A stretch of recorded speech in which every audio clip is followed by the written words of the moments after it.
I have learned through just some reading, and I understand that there's a real epidemic of loneliness when it comes out today. You and I, we work from home and we talk about that a lot, obviously, in this world that we live in. But I think, Dennis, that the inability for us to be able to have the connections we did when we had to work in an office probably suffer a little bit. Yeah, and I mean, I know, I worked at home, the way my release was through networking groups or nonprofits that I would volunteer on, Mm. but recently we moved to Georgia from Tennessee to an active neighborhood, supposedly, that we're active in, but my wife and I are lonely. I mean, it's hard in today's world to connect and meet people. Like my wife says, everybody waves, but then they run into their garage and then you never see anybody. And so I don't think it's just something that we're experiencing. I think the world as a whole is screaming for connections, but doesn't know how to do it. Today's guest, Emma McCallie, who is the founder over at Folx Table, and we'll talk a little bit about how you actually spell that. She has a really unique approach, and I love her real granular and thoughtful breaking down of social connections, the dynamics associated with that. This one, to me, Dennis, this particular podcast was very interesting, not only just as a topic, but Emma's a lot of fun. And just to listen to her talk about this was a really interesting podcast for us to record. So take a listen to this one. This was interesting. WFH with two guys. Now here's Benny and Dennis. So Dennis, I love working from home. I have to tell you that it's probably been the best thing for me ever, just in terms of like the way I've adapted my work life, and obviously our podcast, we know we have that love for that. And I know it's the same for you. Yeah, I was doing it even before it became a thing. So COVID Mm-hmm. helped make it a thing, but I had gone into the working from home model back in 2011. It was Yeah. people, this was not normal to meet via video. People always wanted you to drive there and that Yep. kind of stuff. And it was good because, the negative from working from home is there's not a lot of connectivity and you don't get to meet people sometimes, or you get to That's see just the face, but you don't really get into knowing people. the social connections and us being able to establish friendships. And really what that means is just a core element of who we are as human beings. And I think that in some ways it's a lost art. And I'll say it's an art, right? Because social connections are really important. And so Dennis, we have an expert here today all about connections. And so this is a really important topic. This is Emma, a thanks great. for coming on the show. Well, I'm happy to be with you both. Yeah. So talk a little bit about connections. Why is it important for us? Why is it we have this need? Dennis and I are lean more on the extrovert type side of the world, right? But and so we naturally will go out and seek out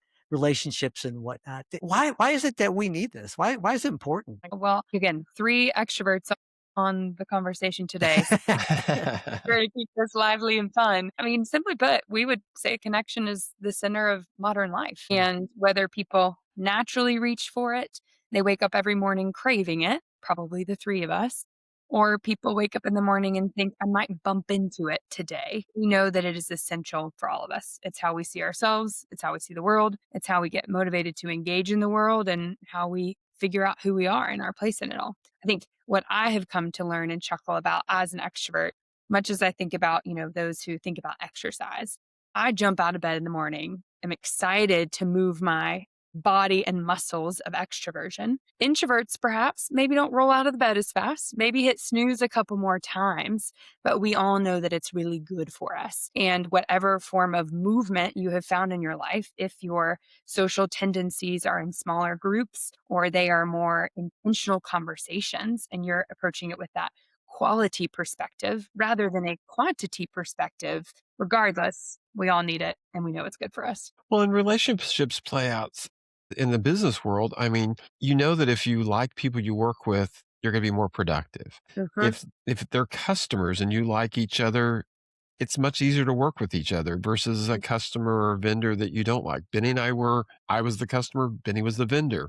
We've been together for 20 some years. Mhm. Benny was just a good person and I enjoyed working with him and I knew he was going to take Oh. care of Healthways and me and looked at it from our perspective and didn't look at it from how much money he was going to make at it. And Right. so that was important, and you think about where those keep things coming throughout your Mm, life. Then, but then today, we all crave it, but we're all not very good at it anymore, and we allow technology to kind of create mhm, barriers for us, which make it even more challenging to connect mhm. to people. No, you're spot on.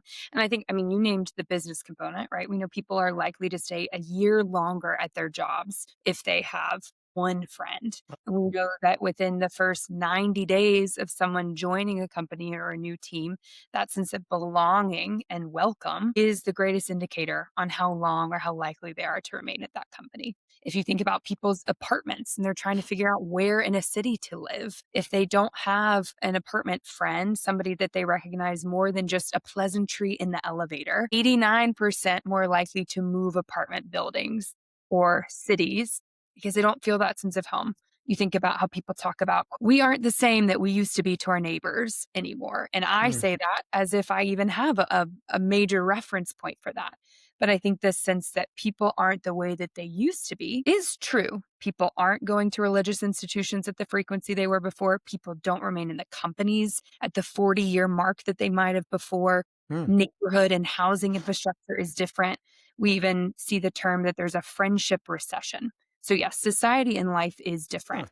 Dennis, you and I chuckled that you could go your whole day from home, interact on your phone, get all your meals, have all your shopping done, even start your car all from your phone. That is an entirely different way to socialize and live. The Well, reverse, what you said, which I love, is people know that there's a problem. They're not exactly sure how to tackle it. And I am so energized that we're all talking about it. There's a book that came out in January about, putting your phone away for 24 hours, and it's like, it's that would be hard for, I will say, for me. yeah. I'm addicted to my phone, but it's like, it tells you kind of where your priorities are at, and it's like, okay, maybe we do need to put it aside for 24 hours and just have family time or neighbor time, or, Mhm.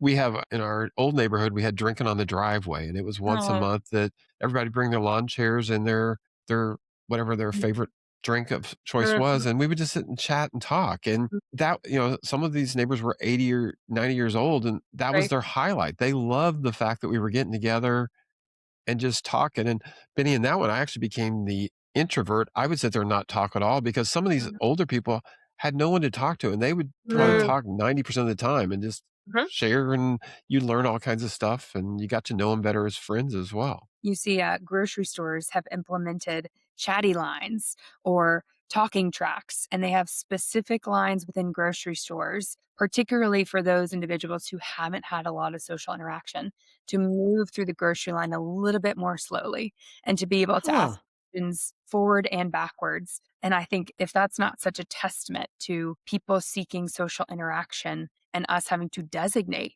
time and space where otherwise you would have just breezed right through that aisle, not lost on any of us. And grocery stores are not where I'd want to sit and talk to anybody. I just want to get through Yeah. there. No, that's a good point. There Well, forever. that's an interesting point. Yeah, and so, you know, one of the things that comes to mind is kind of like in a social setting, Mhm. maybe where I am, the dynamics of it, it can be very intimidating for some people, uncomfortable. Can you kind of explain a little bit about, what that is Mhm. about, and how Mhm. we should be kind of dealing with those type of environments? I'll speak to it with a couple different hats on. In a former life, I did teach for America, and I was a middle school teacher, 7th grade, and that is a gnarly year, everybody. Oh my. To activate 30 students in one class with no windows, mind you, not all of whom were on grade level, and trying to get them excited about the fall of Rome. It was an uphill battle.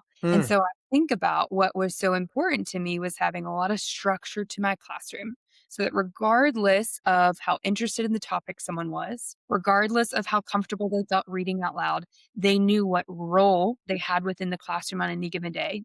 They had prompts that they could lean on, and there was a lot of scaffolding and structure to enable everybody to move from point A to point B together. That has informed so much of how I think about adult learning, adult high functioning as well. When we give people specific purpose, we give people specific prompts, and we give people specific reason to engage, it changes how we can. So, Dennis, even you referencing, man, we used to get together on the lawn. I knew exactly what to expect every time. I could have described it to someone else pretty consistently as my neighbor, even though we might never have read a designated flyer for it, speaks to me that there was a universal intention, a shared purpose, and kind of a clear what to expect at the event.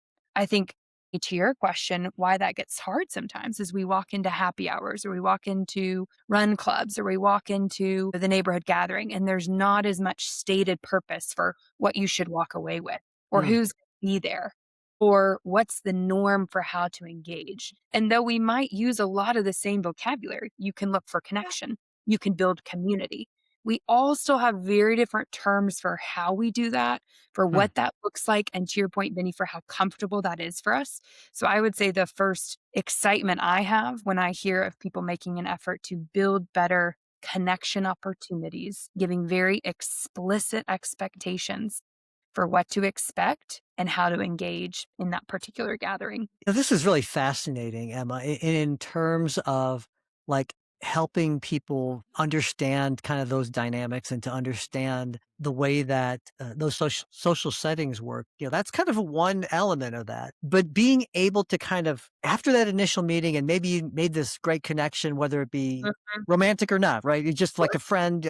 Oh, we had a lot in common. We talked about the Broncos. You talked about the Titans, whatever happens to be, right? How do you continue that? What do you kind of, how Mhm. can you take that from, hey, had a great conversation with you, Right. never see you again, or, Totally. but, I'd really love to connect with you going forward. How's that work? I'll say two things. One, I love the tee up here of give yourself the best chance at success in conversation. If I, which is very tempting for any of us, extrovert or introvert alike, roll into, we'll use a happy hour, for instance, and I'm on autopilot. It was a miracle I parked and got there decently on time. I'm slapping a name tag on my chest, hoping I spelled it right, didn't put it upside down, and I'm rolling right into a conversation with someone. I've spent so little time thinking about what I even want to talk about that night. Instead, if I devoted 5 minutes that I might have spent fixing my hair or picking out my outfit to think about what I'm interested to talk about and share, as well as what I'm interested to learn and ask of others,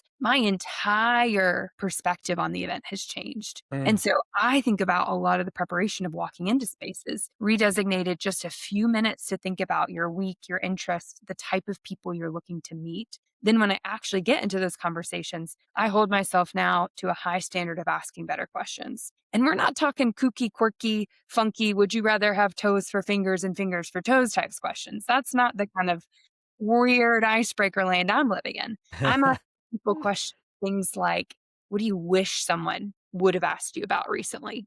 Or what another favorite question is, what's something that you're making progress on that others might not yet notice? And Mm. it gives people a chance to say, man, that question is familiar to me. It's not so out of left field, but it is definitely a different question than, what's new, man? How's your week been? Yeah. Yeah, what's up with work lately? So different. And I And that, think, oh, go ahead. no, go ahead. I want to hear your rest of No, that. I think that then to your question, Benny, of what's the relationship potential for after that encounter, Mm. dramatically different because my interest level and their interest level, I'll put it this way, people think you are interesting when they have a chance to talk about themselves.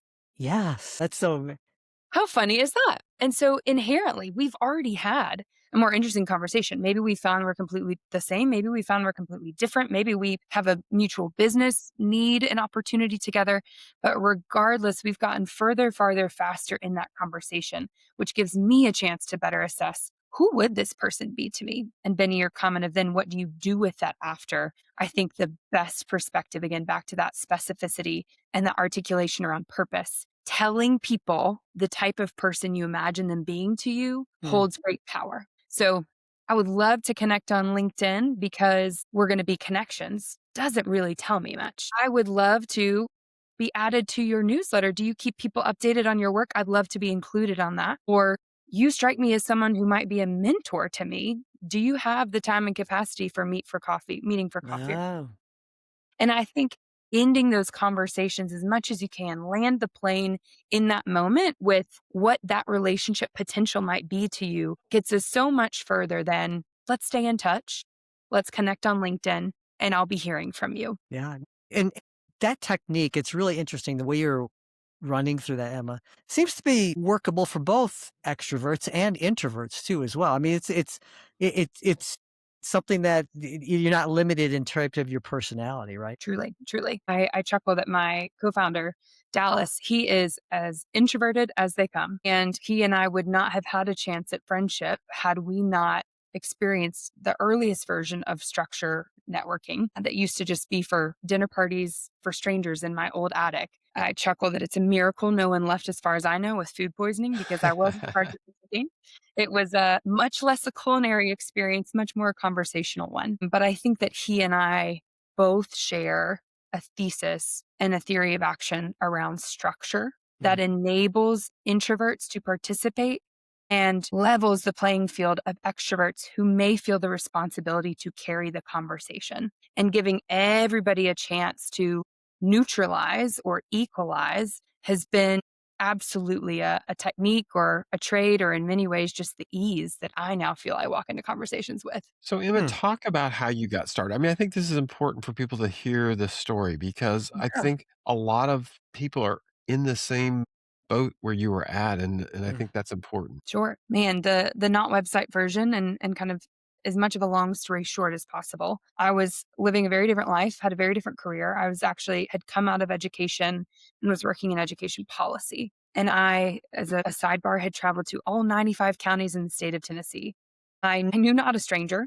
I was talking to loads of individuals on any given day in my mid 20s. And at the height of my career, I felt the loneliest. And that was a real reckoning for me as someone who loves talking to others, as someone who is naturally inquisitive, loves to learn. I could not figure out why I wasn't finding the type of people, quote unquote, that I was meant to know. And so I got really curious and just started resetting my entire social life. I paid a lot of attention in the early days to Dunbar's research about the actual number of people that you know in your life and where these individuals are organized on rings of closeness to you. Natural that any one of us would know about 1,500 people in our life. Your close friends is only about 5, Mm. and your social circle at any given time, you can really maintain 15. And I quite literally started charting that out to better understand who were the people in my life that I felt close to and that seemed to know me well. Fast forward, I started inviting anybody I could, strangers at the coffee shop and baristas and girls in the bathroom bars and dog walkers near me to come have dinner in my attic. And I kept that up 16 people at a time. What a crazy thought. Do you want to have dinner with this strange girl and these other strangers in her attic? And did people come? I mean, People said yes. Can you because believe because it? there's lots. Because my assumption is everybody's in the same boat. I mean, most people are they're functioning, but they're They are. Yeah. And this was, I mean, don't get me wrong, I love the rise of dinner party culture now. This was 2021 into 2022. And over 300 people came through my attic. And at the time, it was called Not Your Mother's Dinner Party. Don't get me wrong, I love my mother and I love her dinner parties, but I was really trying to use paper plates instead of fancy ones. And 16 interesting people in the room, but we were still getting stuck talking about work, weather, and what's up with you. You heard the former teacher in me. I put that hat back on, my house, my rules, and I started building out the structure to what is now the game, the work of our organization of how we bring people together in conversation. And so at first it was questions, having questions tucked under plates and in the bread basket and under people's chairs to fish out a lot of delight and whimsy. But then it fast forwarded to everybody at the table had a role. There was someone who was giving a toast to open the table because chances were I was battling with a roast chicken downstairs and the table needed to carry on. Or there was someone whose job was to ask follow-up questions. Or there was someone's job who was to, even lead, at the time it was called the applause aficionado, person's entire job to bring some energy to the table. And that really gave me my chops of how do we build incredible conversation regardless of who was around the table. The other bit that I started getting really curious, especially when Dallas, who I met as a stranger at one of these dinner parties, when he and I got to talking about who had the best chance at being friends after, that connection algorithm or that connection science and connection probability, that's when all of the social architecture for me started to fall in place. We launched what is Folx Table in January of 2023. It's had a couple different versions since then, but at its core, the structure of conversation and matching the right people for the best chance at connection has been true ever since. And tell them That's it's spelled Folx table. So explain the folks part. Sure. I don't know how much of a Southern twang is true to me today, but I am Tennessee born and bred, and so for me, "Hey folks," "Hey everybody," "Hey folks" is a real great way to say all you, everybody, and then some around the table. Wanted to be sure that everybody knew that they had a chance to participate, whether they had been considered a folks in their life or not. nice. That's so interesting. And in terms of the this type of, I don't know, the approach that you have from a Mhm, social gathering, this isn't something that just has to be amongst strangers. It mhm, seems like this is something that could be implemented within a company too, as well, right? And being able to, you work with a large organization. Dennis has worked in some of the bigger mhm, organizations that I know mhm. of, and something like that would be useful, especially if you're doing team building, huh? We certainly think so. In fact, we're now of the perspective, and I'm sure anybody listening can attest to a headline or two that you have seen around loneliness epidemic or workplace retention or kind of sense of belonging and inclusion wherever you are. And I think what's so important to us is that we say very clearly any business, any brand, any entity that isn't thinking about community and connection will be left behind. And for Mhm. some of those companies, that's digital. For many of those entities, that's in person. But we fundamentally believe that any body of people that is not intentionally articulating their strategy of retaining and engaging their community is going to miss the mark. People are looking for it, people are wanting it, and they see it as a purpose driven experience where we now have the joy of helping others out. Is not every company has an entire person or the chops to bring this to life. Right. And I so mean, we're because able to they'll have help. HR people and they'll do the HR thing. This is a little different than HR. This is about relationships and Hmm. because to me this applies to neighborhoods, it applies to businesses, Mhm, nonprofits. mhm, mhm. Churches could probably use it. I mean, there's lots of churches that have a structure and people come there and you don't have a clue who. I mean, You got it. I went to, younger, a church of like 80. Yeah. They would have, Sunday afternoon meals. And so you created that sense. Mhm, Some of mhm. the churches now have, 10,000 people. It's not, it's a large community of a bunch of people, but there's no sense of relationship in many Right. cases. Right. And I think, we hear a lot of, I'll give a great example is alumni groups, college alumni groups. Yeah. Every chapter in every city, there is some collective. For me, I went to University of Virginia. So we've got the UVA Wahoos of Nashville. And it's very natural for us to all go to a bar and watch a basketball game. Well, that can be a barrier to entry if someone's never been to that bar, doesn't know who to expect or who to meet there. And so it was really interesting where the UVA Club of Nashville recently ran with us Folks Table an entire night for people to meet people as friends to then be able to go to the watch parties together. And so people using the chance of getting together for us, at least it's 4 to 6 at a table where you really get a chance to know others. You know, you're going to leave the table knowing their names. They're going to know your name. And whether that's you're returning to your company the next day, you're going to sit in a pew next to them next week, or you're in the neighborhood, it has accelerated that chance of closeness as well as giving you a sense of belonging in the community. So it's both retention and engagement. And I just popped up your website. So Oh, if people, it's folxtable.com. I mean, yeah. check it out. It's something interesting. And I mean,